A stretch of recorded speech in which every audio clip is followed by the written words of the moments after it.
पठ्ठे बापूराव प्रतिष्ठान व सांस्कृतिक कला मंडळाच्या वतीने दरवर्षी लोककलावंतांना पुरस्कार देऊन सन्मानित करण्यात येतो। यंदा या उपक्रमाचे 27वे वर्ष असून वानवडी येथील महात्मा फुले सांस्कृतिक भवन येथे भव्य पुरस्कार वितरण सोहळा व लावणी महोत्सवाचे आयोजन करण्यात आले होते। या वर्षीचा शाहीर पठ्ठे बापूराव पुरस्कार प्रसिद्ध ढोलकीवादक पांडुरंग घोटकर यांना देण्यात आला। नामचंद पवळा पुरस्कार लावणी नृत्यांगना प्रमिला लोदगेकर यांना प्रदान करण्यात आला। तमाशा साहित्यिक बापूसाहेब जिंतीकर पुरस्कार जालना येथील शाहीर आप्पासाहेब उगले यांना देऊन गौरविण्यात आले। तसेच हार्मोनियम वादक सुधीर जावळकर यांनाही सन्मानित करण्यात आले।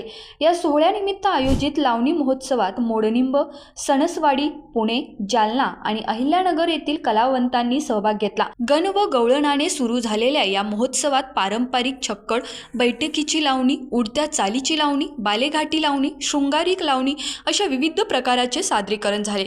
भैरवीने महोत्सवाची सांगता झाली। डीजेच्या जमान्यातही पारंपरिक लावणीला रसिक प्रेक्षकांनी भरभरून दाद दिली।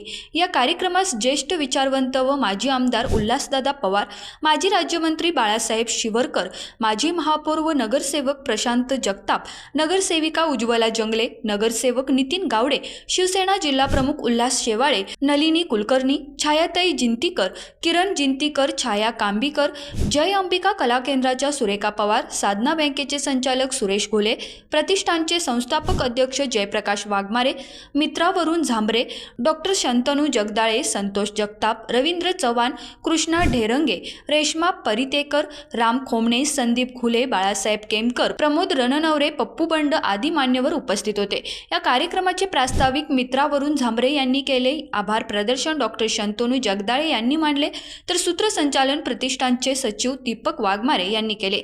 पारंपरिक लोककलेचे जतन व संवर्धन व्हावे यासाठी हा लावणी महोत्सव विनामूल्य आयोजित करण्यात आला होता। रोकठोक महाराष्ट्राला सबस्क्राईब करा आणि बेल आयकॉनवर क्लिक करायला विसरू नका।